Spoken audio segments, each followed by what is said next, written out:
Quando o Alexandre vem aqui, nós temos aí uma aula de Com história, certeza, com de certeza. cultura, de informação. O cara é A um gente aprende tirano, bastante. né? E a Casa de Leitura, mais uma vez, vem com uma exposição, tá, de tirar o chapéu. Exposição Ouro de Minas, e já está em cartaz na Casa de Leitura. Bom, eu vou deixar um pouquinho, vou dar o nosso bom dia ao Alexandre, eu ia até ler a matéria aqui, mas não vou ler não. Não vou me atrever a ler essa matéria não, porque ele vai explicar. Alexandre, bom dia, um prazeraço ter você novamente aqui, meu amigo. E antes do seu bom dia, eu quero agradecer o presente que você me passou às mãos agora aqui, tá? Que eu vou ler com o maior carinho, viu? Legal. Bom dia, Bacana. Alexandre. Bom dia, Marcos. Bom dia, pessoal da rádio. Bom dia, ouvintes da rádio, né? É um prazer sempre estar aqui. É um prazer ser convidado. Eu agradeço muito essa apresentação tão elogiosa, mas né, eu sempre faço questão não de acrescentei dizer... nada demais não, viu? Não, acrescentou sim. Não. Vocês são muito generosos nesses elogios e nessa descrição. Gostaria muito de ser metade do que você fala que é. Boa. Mas na verdade eu sou aquele cara que depois de estar na terceira idade está aprendendo história do Brasil de uma forma meio que autônoma, né, meio que autodidata, e faço os meus exercícios. O dever de casa para mim é criar as exposições para a casa de leitura, né? Eu fui um aluno que sofri muito com a aula de história. Eu entendo quando os alunos acham a aula de história às vezes chata, coisa e tal, porque hoje, adulto, eu vejo, meu problema não era achar chata a aula de história, meu problema era, primeiro, que no meu tempo também, hoje as coisas mudaram. História era uma matéria, era uma disciplina que você tinha que decorar tudo. Você decorava nomes, você decorava lugares e você decorava datas. Eu sou péssimo em memória, essa memória, eu sou péssimo. Eu não tenho memória para nomes, eu conheço as pessoas, eu não sei repetir o nome delas. Eu também sou assim, viu? É mesmo? Sou péssimo. Olha, eu não imaginei que fosse, não. Mas assim, data, por exemplo, mesmo datas da minha vida, da minha experiência pessoal, eu não sei. Então eu falo, hoje em dia já tenho experiência e tempo de vida para falar em décadas.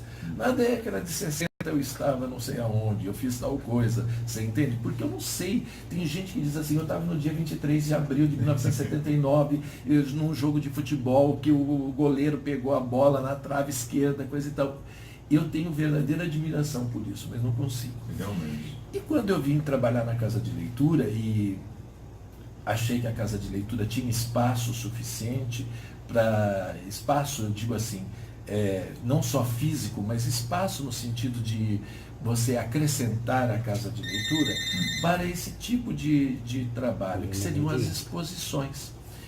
As exposições, na verdade, elas não têm não têm outra maior função do que servirem de apoio, especialmente para as escolas e os alunos do ensino fundamental e do ensino médio. Uma exposição na a casa de leitura não é um museu, né? Ela não é nós não temos peças históricas ali guardadas, nada disso, Marcos. Tudo que as pessoas vão ver numa exposição, ouviram e vão ver nessa exposição, é tudo fabricado na casa de leitura ou adquirido no comércio local. Sim. Nós não temos a coroa de Dom Pedro I, mas a gente faz uma exposição de Dom Pedro I e coloca uma coroa, que é uma réplica, mas uma réplica que a pessoa vê de longe que é uma réplica, você entende? Sim. Nosso interesse não é tapear, dizer, isso daqui poderia ser, coisa e tal. Não, existem museus excelentes pelo Brasil, que nós estimulamos a visitação a partir dessas composições cenográficas que a gente faz. E Ouro de Minas é uma a mais dentro dessa história. Nós já estamos, são 5 anos fazendo essas exposições de forma continuada. Ouro de Minas é uma exposição que dá continuidade a um ciclo que já começou há 3 anos e que conta sobre esse processo de identidade do Brasil, da criação da identidade do Brasil e talvez através dos ciclos econômicos do Brasil. Nós já passamos pelo pau-brasil, que foi a primeira Sim. motivação dos portugueses, né? Não encontraram nada que acharam muito valioso, mas encontraram madeira. Pau-brasil, levaram isso para a Europa, coisa e tal. Foi o primeiro momento em que o Brasil se revela um celeiro de possibilidades, né? Depois nós tivemos uma exposição que foi um grande sucesso, chamada Oxente, que se passava no Nordeste e era o ciclo da cana-de-açúcar. A cana-de-açúcar foi o momento em que conseguiram fixar as pessoas, os primeiros colonos no solo brasileiro. Né, os primeiros habitantes mesmo que ficaram aqui, porque era vantajoso, a coroa dava uma vantagem para essas pessoas plantarem, porque ninguém queria ficar. Por que ficar num país que não tinha nada, nos animais Sim. selvagens, índios, distante 3 meses, 4 meses, quando não tinha um maremoto, um tsunami, uma ventania, qualquer coisa assim, que derrubasse a caravela, afundasse todo mundo, né? 3 meses de viagem da capital, quer dizer, que era Lisboa, que era Portugal, né? Estávamos longe disso tudo. Então, é bastante interessante esse ciclo da cana-de-açúcar. Esse ciclo da cana-de-açúcar foi tão interessante e tão importante na Europa, que ela atraiu os olhares dos outros para esse continente, desse país continental, né, que é o Brasil, né? E aqui vieram os holandeses, meio que piratas, de uma forma meio pirata, mas também implantando algumas situações interessantes, explorando o açúcar. Os portugueses resolveram entrar em conflito com eles, né, naturalmente, defendendo o seu território, expulsaram os holandeses que foram para as Antilhas, fizeram comércio, essa coisa toda. E o açúcar rendeu muito, mas deu muito dinheiro. Transformou as pessoas em milionários, digamos assim, para a época, esses primeiros que habitavam aqui o Brasil. E foi diminuindo esse ciclo do açúcar, esse interesse pelo açúcar foi diminuindo, o ciclo foi entrando em decadência com o quê? Quando os bandeirantes informaram que estavam encontrando ouro no Planalto de Piratininga e mais para dentro do Brasil. Lembrando sempre que isso que nós chamamos de Estado de São Paulo e Estado de Minas é uma região só, uma capitania só. Sim. Né? Então, era tudo a mesma coisa. Os bandeirantes estavam fazendo esse serviço de adentrar o país e em busca de riquezas nesse país. Né? Afinal de contas, os portugueses, a coroa, ficou muito decepcionada, né? Porque eles não encontraram o que eles realmente queriam, que era esse metal, ouro, que era a coisa mais preciosa que você poderia ter naquela época. Poxa, o Tratado de Tordesilhas, quando descobriram a América, né, o Tratado de Tordesilhas deixou aos portugueses aqui a costa do Atlântico. Sim. E para os espanhóis, o Pacífico e a parte do Atlântico lá em cima, aquela região que hoje é o México, Estados Unidos, Cuba, essa coisa toda. Esses chegaram lá e tinha uma civilização que já estava formada e que já usava o ouro em diversas situações, em objetos, vestimentas, enfeites, que eram os maias, os incas, os astecas. Os nossos índios que estavam do outro lado do continente, coitados, eles ainda não tinham nada, nem a noção de civilização ainda nem permeava a vida deles. Eles não sabiam.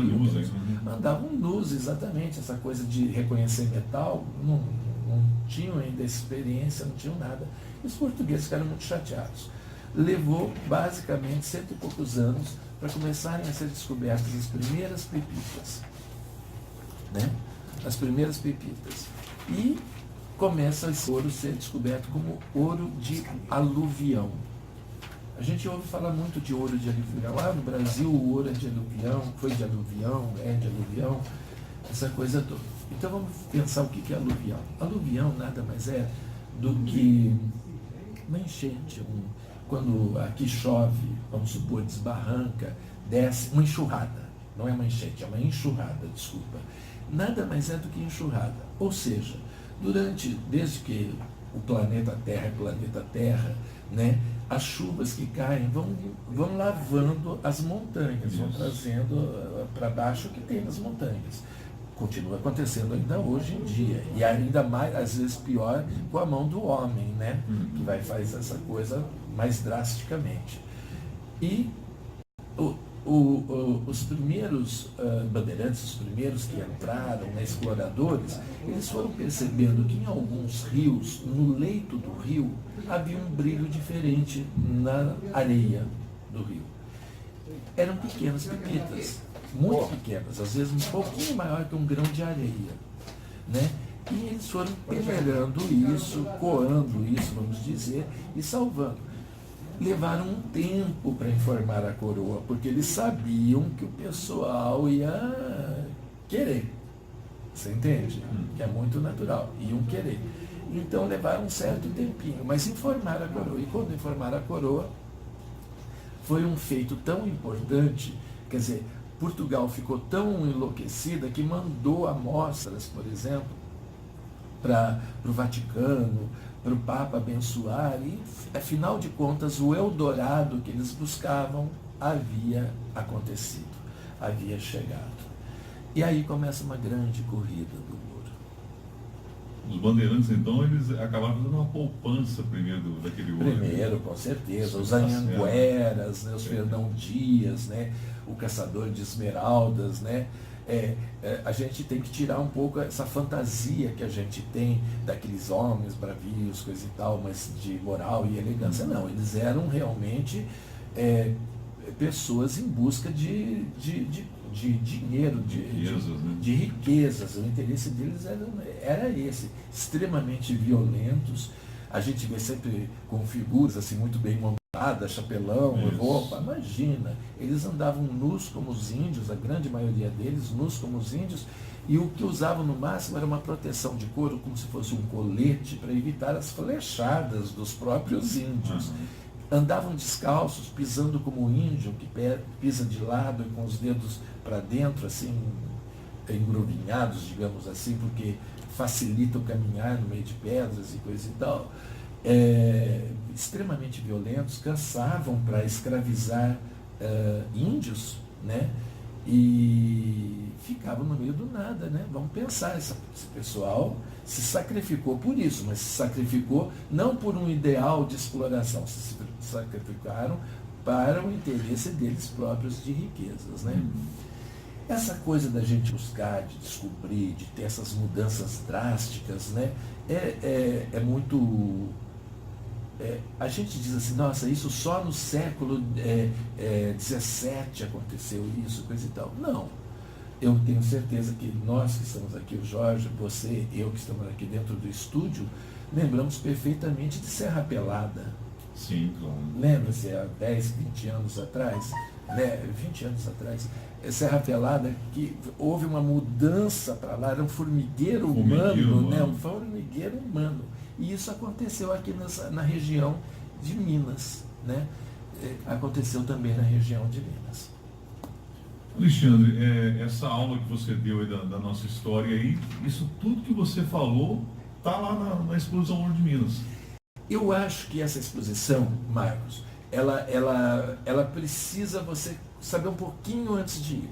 Porque isso tudo é muito difícil de você mostrar, é muito complicado de você mostrar cenograficamente. Sim, né? Muito difícil de mostrar cenograficamente, e como nossa exposição é voltada muito ao aluno, nós queremos que o professor seja o protagonista dessa história. O professor vá com os seus alunos ali e explique para os seus alunos antes de ir, né? Eu acredito que ele explique, e depois ele faça ali dentro uma aula e conte o aspecto que mais lhe interessa. Esse primeiro encontro que você teve com alguns professores foi justamente para isso, Alexandre? Sempre é para isso. Esse primeiro encontro de apresentação é para eles saberem com o que eles vão lidar. Como é que nós mostramos isso? Nós mostramos isso com muito gráfico, com muito detalhe, com muita coisa escrita. Esse praticamente não tem nada escrito.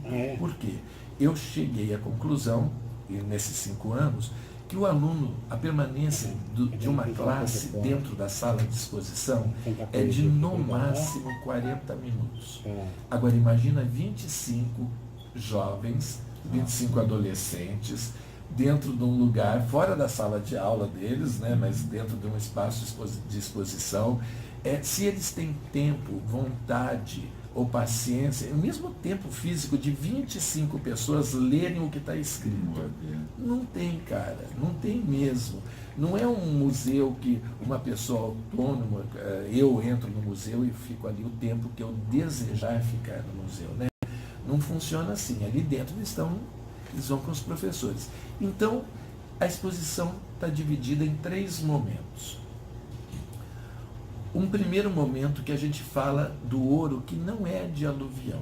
A gente fala do ouro do aluvião, sem dúvida alguma. De aluvião, que é esse ouro de enxurrada. Essa palavra aluvião, há anos que eu não escuto. Quando você falou, ainda fiquei caçando na minha memória. Da onde é isso? Quando você falou da enxurrada, enxurrada é aluvião, né? Terras de aluvião, né? Terras de aluvião, né? Essas terras que descem com a enxurrada vão aumentando, às vezes dentro do rio, dentro da água, né? Vai criando uma outra plataforma. E daí nós temos o ouro chamado ouro de beta, que é uma segunda parte do ciclo do ouro. Primeiro eles exploraram o que era fácil, catar na beira do rio. Sim. Depois eles entraram e fizeram, digamos assim, os túneis para ir buscar o ouro no interior da terra. Isso já era muito complicado, né? Nós estamos falando de 1600, 1700. Já era muito complicado, porque não havia tecnologia para você fazer isso. Ainda hoje, se você parar para pensar, é muito complicado você construir túneis. Você repara que o Departamento de Estradas de Rodagem, muitas vezes, ele prefere pagar pela desapropriação de grandes espaços de terra, mas contornar a montanha e não fazer por dentro da montanha, né, por diversas razões.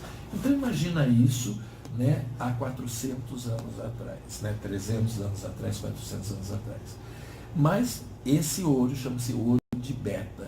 Então a gente começa dentro da exposição, o primeiro cenário é o interior de um túnel de minério, né?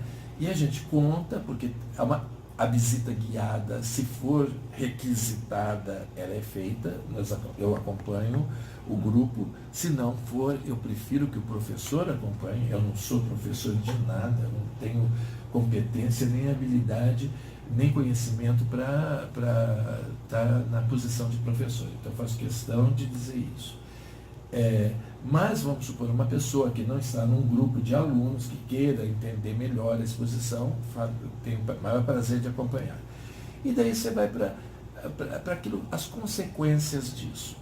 Teríamos diversas, mas a grande consequência é a mudança, é uma noção de interesse pelo país muito grande, porque as pessoas ficaram ricas com isso. Eu estou falando demais e você vai precisar me interromper para o comercial. Não, vai? Pode interromper. Pode completar. Então, eles ficaram ricos, mas eles tinham que pagar o tal do quinto e outros impostos para a coroa. Certo? Então, houve uma corrida tão grande aqui para essa região que hoje nós chamamos de Ouro Preto, coisa e tal, para Vila Rica, Mariana, Sabará, né? Uma corrida do ouro mesmo. Uma corrida que não aconteceu só no Brasil, aconteceu em diversos lugares. Por exemplo, o cinema americano viveu de explorar isso nos filmes de faroeste, era a corrida do oeste, né? Eles vieram. Mas eles vieram de uma forma tão desorganizada, numa velocidade tão grande, e tanta gente veio, que não esqueceram de uma coisa básica, que era, eles iam precisar comer. E não tinha nada.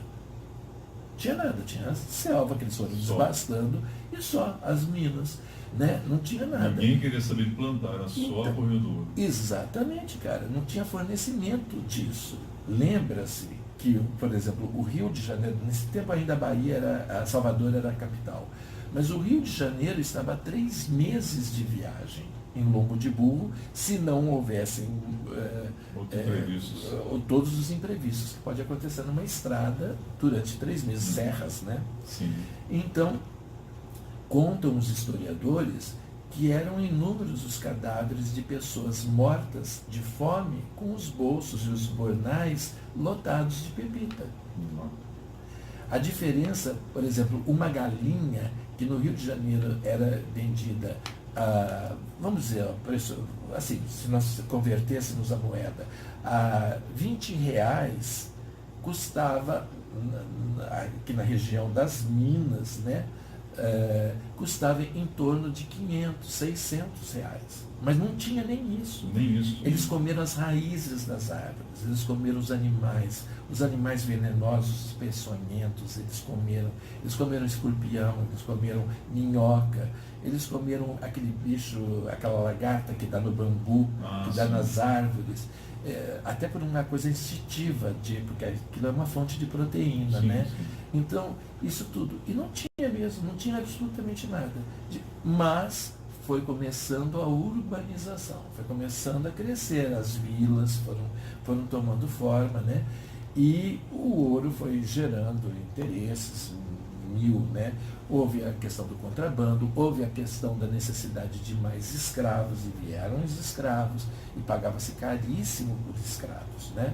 Tanto que quando o ouro entrou em declínio, muito minerador, dono da mina, não tinha mais dinheiro para pagar a dívida com o cara que vendia o escravo. Então, eles viviam numa casa bonita, cercados de escravos, mas eles estavam endividadíssimos, né? Como o cara que compra 10 carros e não tem condições de pagar um, né? Esse tipo de coisa. Então, tudo isso foi mudando, mas foi criando uma sociedade. Foram se firmando essas cidades, né? Vila Rica foi ficando rica realmente. E isso tudo aconteceu num momento muito interessante também da história do mundo.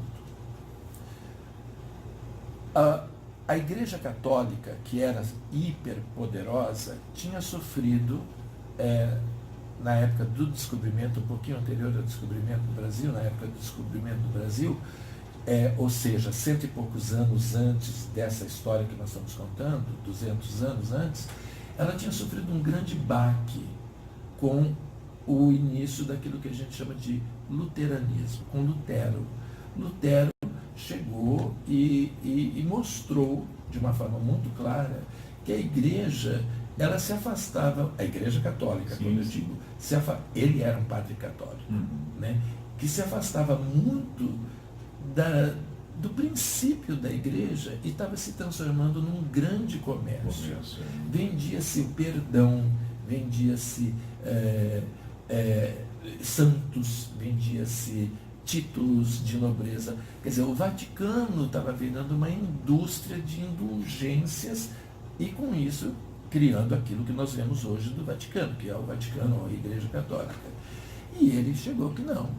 Assim, em princípio, vamos supor, se eu for bem básico, não, sabe, não precisa ter estátua, não precisa ter santinho dentro de casa, não precisa ter imagem, não precisa ter figura. Você não precisa de nada disso. Você conversa com Deus. Você não precisa de intermediários e, sobretudo, você não precisa de uma imagem que representa falsamente um personagem. Você não precisa disso. O luteranismo criou força, e especialmente na Europa, né? E ele tirou muita gente de dentro da Igreja Católica, né? E a Igreja Católica sentiu um baque muito grande, ficou muito receosa com isso. E, como não sabia fazer outra coisa, resolveu investir em dobro naquilo. Então, se Lutero fez a reforma, a Igreja Católica surge fazendo a contra-reforma. E com ela, também por uma consequência, né, também cultural e tudo mais, vai surgindo, na época surgiu o barroco, o estilo barroco, né, que era um estilo que vinha depois do gótico, vinha o barroco, que era um estilo de formas muito exuberantes, muito mais terrenas. Enquanto, se você olhar uma figura gótica, ela é uma figura fina, esguia, que aponta para o céu, a pessoa não tem expressão no rosto, todo mundo é magrinho, meio sofrido no gótico, coisa e tal, apesar de coisas maravilhosas. O barroco chega com uma profusão de imagens sacras, inclusive, né? Não é só sacra, absolutamente mais natural e muito mais exuberante. As santas têm corpo, as santas têm roupas incríveis, os santos têm jeito de gente do dia a dia, essa coisa toda.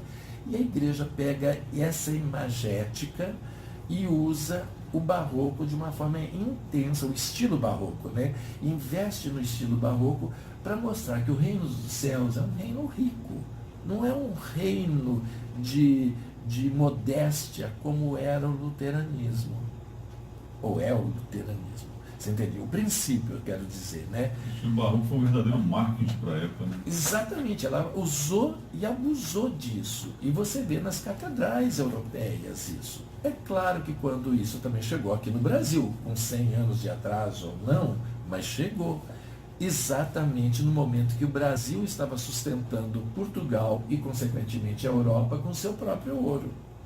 Então, o que começaram a fazer? Esses que ficaram ricos, que não tinham nada para mostrar riqueza, então investiram em erigir igrejas, inclusive os escravos. Se vocês, né, se os ouvintes, e nós mesmos fizermos uma viagem pelas chamadas cidades históricas de Minas, você vai ver que muitos escravos são os que construíram as igrejas mais bonitas e mais ricas, porque eles também, havia essa coisa do furto, eles guardavam um pouquinho do ouro, fosse debaixo da unha, fosse no meio do cabelo, e eles juntavam esse ouro, alguns juntavam para comprar sua própria liberdade, e outros juntavam exatamente para investir nessa coisa da igreja.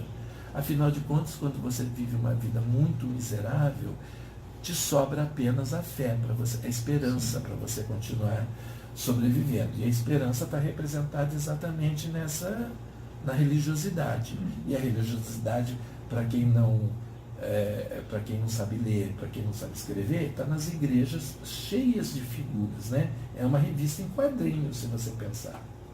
Né? Você entende o que está passando, você entende, você olha para o teto, você vê, você sabe que aquela senhora que está ali sentada não deve ser a diretora da escola, deve ser a dona do céu, né? Esse tipo de coisa. Então, eu levo muito assim na brincadeira, mas é a verdade, no fundo é essa a função de uma revista, é educar pela imagem. Sim. Eles educavam assim. E daí vai chegando um que entende mais, fala, olha, na Europa está usando isso. Opa, eu estou morando aqui, sou colono, mas não sou pé rapado. Eu quero também ter isso. E eles vão seguir. As mulheres vão importar roupas, porque criou-se uma classe de pessoas ricas.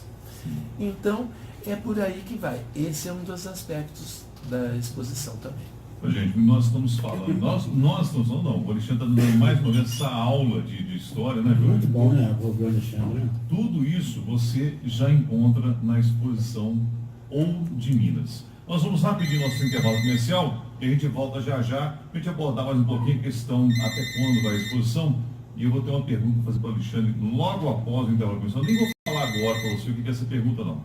Não sei se eu vou te surpreender, mas é uma curiosidade que eu tenho a respeito de todo esse trabalho que você faz aqui, Alexandre. Tá, já, logo após o intervalo comercial, ô Jorge, aproveitando, coloca o nome, por favor, aí da Daniela Rodrigues da Costa Coelho, nossa amiga Daniela, na promoção aí do sorteio, lá do sítio Caeté.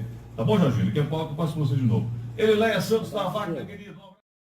Bem, meus amigos, nós estamos hoje falando aqui sobre a exposição Ouro de Minas. Mas antes de voltar com o nosso amigo Alexandre da Casa de Leitura, falar um pouquinho mais agora a questão da visitação, até que dia vai a exposição, eu tenho uma perguntinha para fazer para você, Alexandre. É uma curiosidade. Você que é um amante das exposições, você não tem assim uma curiosidade, uma vontade de tentar um dia desse trazer uma exposição itinerante para a Casa de Leitura? Pode. Igual você falou, você sempre faz cópias, umas projeções bem semelhantes às originais. Você já pensou em trazer uma exposição itinerante aí de coisas do passado, como tem no Rio, de São Paulo, para Leopoldina? Já, é claro que a gente já cogitou isso, já estudou, inclusive, a respeito dessa possibilidade. Tem muita gente que, inclusive, chega na Casa de Leitura e, para nossa alegria, pergunta de onde veio essa exposição. Daí você fala, daqui mesmo. Não, eu entendo, daqui, mas da onde? Não, daqui de Leopoldina, o quê? Eles não acreditam que foi criado. Não foi criado, né? A gente já pensou isso. Mas eu vou ser honesto para você, uma boa exposição, ela tem um seguro que é astronômico. Ah, É muito mais do que nós teríamos competência para arcar, você entende? Sim, É sim. muito alto, realmente é muito alto. Eu acho que seria muito interessante, e as escolas fazem isso, elas levam muito a Petrópolis, que é próximo, e tem o Museu Imperial, é muito interessante mesmo. Mas seria muito legal também, e como eu não sou de Minas, não sou natural de Minas, né? Eu percebo, eu que nasci no Paraná, a escola me trouxe a Minas. 2 vezes eu vim ainda dentro da escola, né? Sim. Como aluno de ensino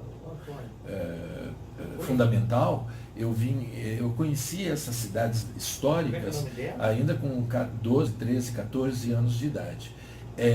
Mas eu vejo muito pouco, assim, eu não ouço falar, talvez eu esteja por fora do assunto. Nós temos um museu a céu aberto, né, digamos assim, um museu como qualquer outro. É difícil, claro, nem todo mundo pode ir, eu entendo isso perfeitamente. Nem todo mundo usa essa coisa maravilhosa que é a internet para acessar os sites que falam sobre isso. Sim, claro. Existe isso divulgado de uma maneira lindíssima nos sites, né? E a gente não faz esse tipo de coisa. A gente usa para um outro tipo de contato. Realmente, mas eu gostaria muito de alternar. Uma nós fazemos, outra nós trazemos. Quem sabe a gente chega lá. Negócio, infelizmente, o custo, né, astronômico que É o impossibilita custo, realmente, né? porque é um seguro muito grande. Veja você, o que nós temos não tem custo nenhum porque nós fazemos, não tem valor, eu quero dizer. Custo tem, claro, tem que fazer, mas não tem valor. Agora você imagina o que é você trazer um museu liberar para você que for uma peça. Porque também para trazer bobagem, eu vou ser honesto para você. Não dá. Não.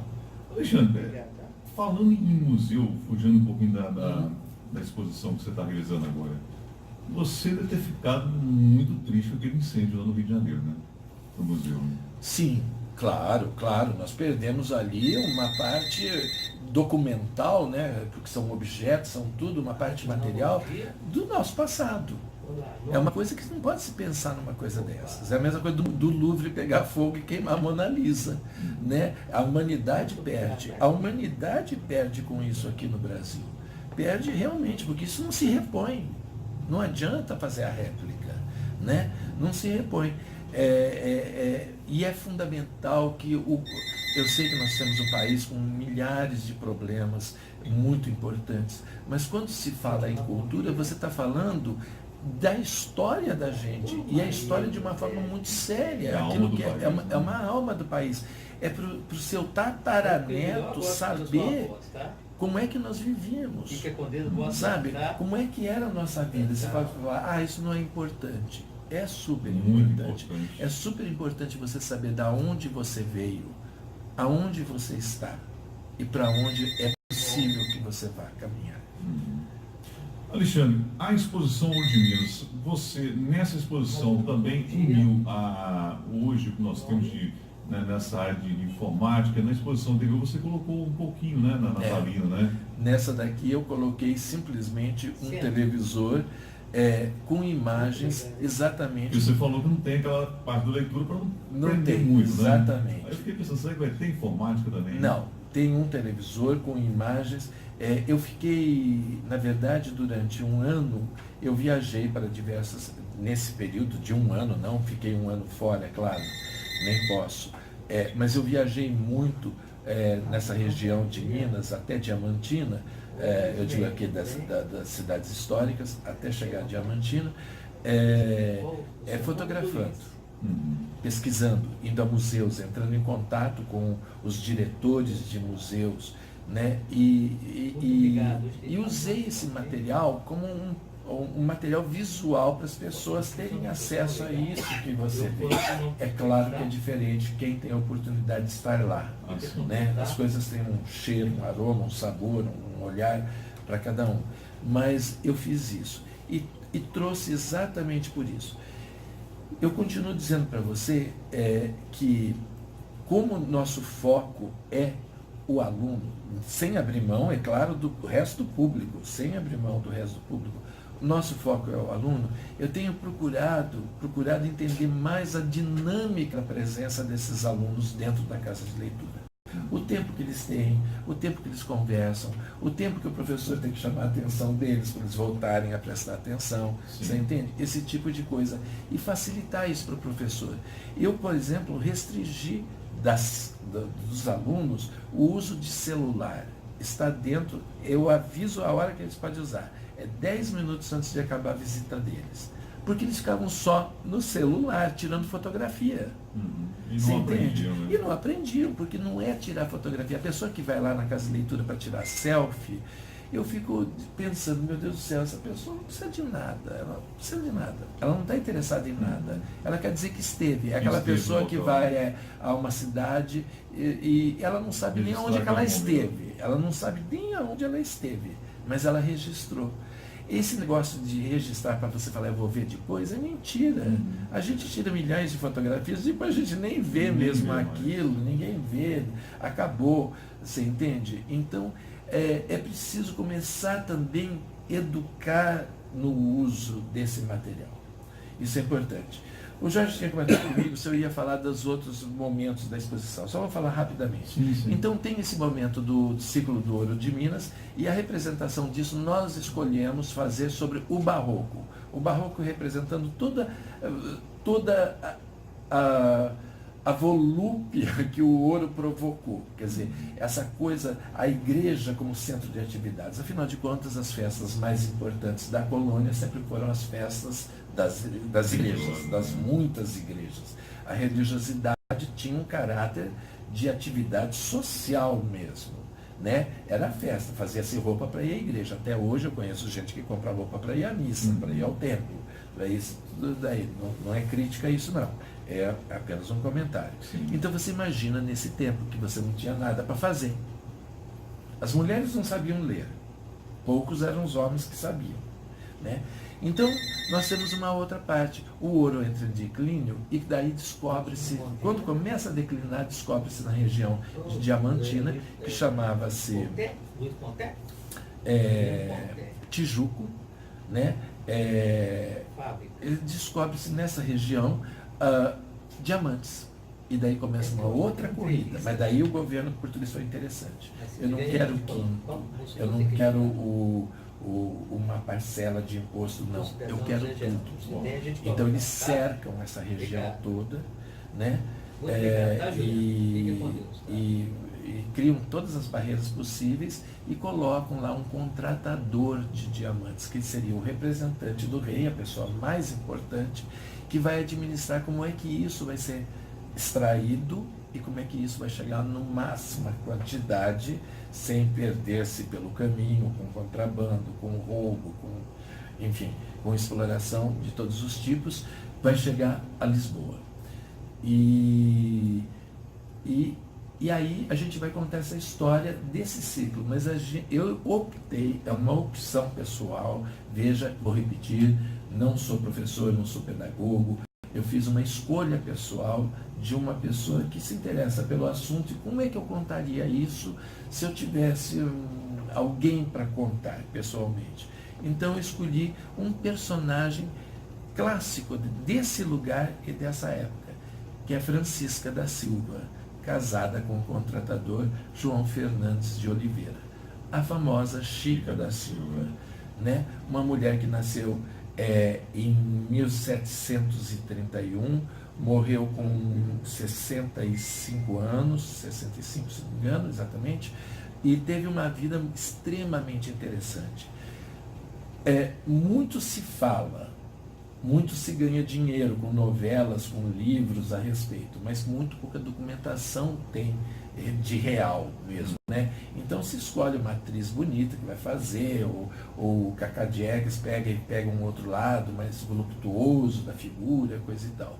Mas é uma figura muito interessante, é uma mulher de grande fibra, de grande iniciativa, coisa e tal, mas que também acaba, depois de liberta e de ter seu próprio dinheiro, está casada, muito bem casada, né, com um contratador de diamantes, um homem pelas mãos do qual passava todo o diamante que ia para a coroa, né? Ela também começa a se comportar como as figuras que eram daquela sociedade. Precisa ter escravos, precisa vestir-se como damas de corte, todo esse tipo de coisa. Mas isso é natural, é muito difícil a pessoa enriquecer materialmente e manter-se absolutamente parcimoniosa nos seus gastos, na sua aparência, coisa e tal. Ela era a figura feminina mais importante do Tijuco, hoje Diamantina, né?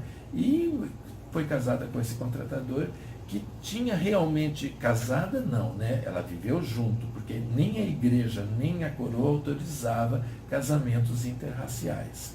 Então, ela viveu junto com ele 16 anos de uma vida muito feliz, sabe-se disso, até pelo comportamento dele. Quando ela se casou com ele, ela já tinha um filho, do seu antigo senhor. Ele se casa com ela, em menos de 12 meses, ele dá alforria para ela sem cobrar nada. Ela vive com ele, tem com ele 13 filhos. 13 filhos, 4 homens, 6 mulheres, né? Não, 7. 7? Não, 9.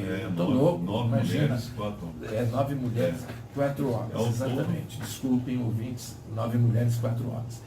Essas mulheres ele coloca na melhor escola de feminina que existia, a melhor escola que tinha em Minas Gerais, né, que era o convento das Macaúbas, ali perto de, existe até hoje, ali perto de Belo Horizonte, em Santa Luzia, se não me engano, que é o nome da cidade. É um convento fantástico.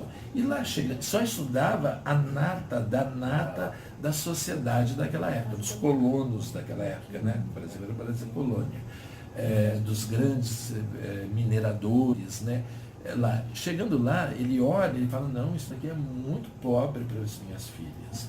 E bota as meninas, ele constrói um anexo muito bacana, coisa e tal, e bota as meninas lá.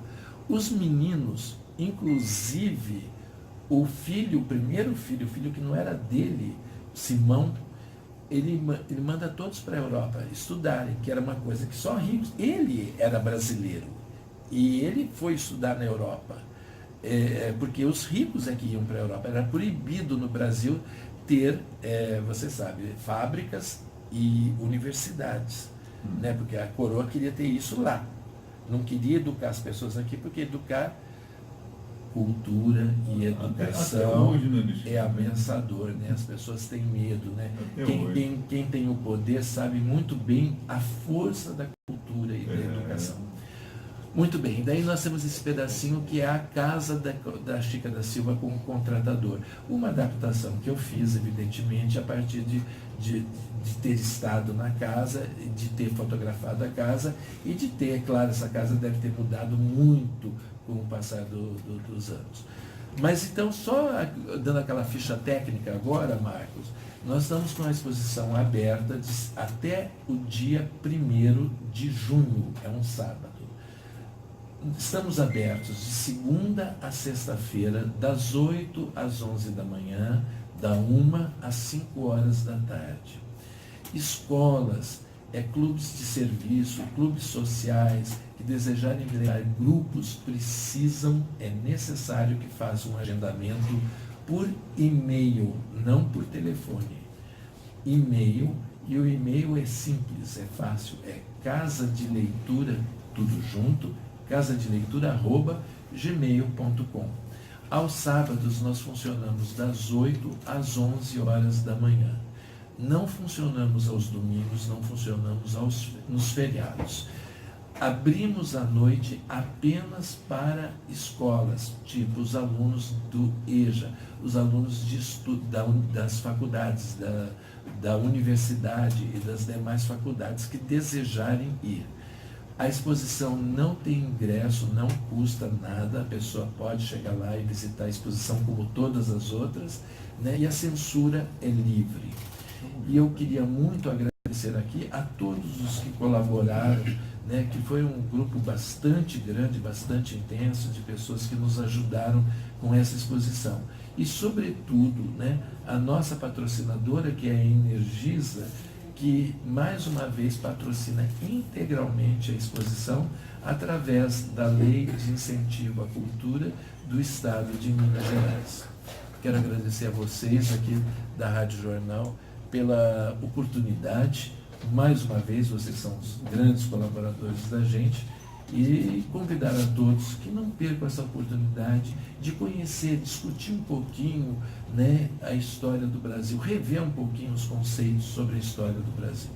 Tá certo, Alexandre. Para nós foi um prazer imenso. Passou tão rápido, né? Passa rápido, mas a gente muito bom pra esse cara. não tem nem como fazer muita pergunta para o Alexandre, porque você dá uma aula aqui dessa informação cultural para a gente. E, como sempre, eu convido o pessoal para comparecer na exposição, Alexandre. Só para frisar mais uma vez, vai até quando a exposição? Ela começou ontem, dia 20 de maio, e ela termina dia 1º de junho. 1º de junho. Essa primeira etapa aí é mais para os estudantes mesmo, né, Alexandre? Quem vai primeiro mesmo, quem chega primeiro lá são os estudantes. Mas olha, normalmente, se houver possibilidade, porque também é uma questão de espaço físico, a pessoa que chegou lá, tiver estudante, se não houver empecilho da escola, nós vamos todo mundo junto, todo mundo visita junto. Tem uma estimativa de quantas pessoas cabem lá, Alexandre? A gente, para alunos, a gente pede que não ultrapassem 25 pessoas. Eu também, para poder falar com as pessoas, eu prefiro que não tenha mais do que 25 pessoas ao mesmo tempo. Até para dar uma atenção melhor. Com né? certeza, é muito difícil, né? Bom, Alexandre, quero agradecer muito a sua presença. Eu, particularmente, vou deixar mais para a semana que vem para fazer uma visitinha lá, para os alunos poderem ficar bem à vontade. E o convite fica feito aí para todos comparecerem a mais essa exposição, e com certeza todos vão ficar satisfeitos. Exposição Ouro de Minas, na Casa de Leitura, mais uma indenização do nosso amigo Alexandre aqui. Alexandre, brigadaço pela sua participação, viu, querido? Obrigado, cara. Obrigado mesmo. Muito bem, na Jornal agora são exatamente hora certinha para você.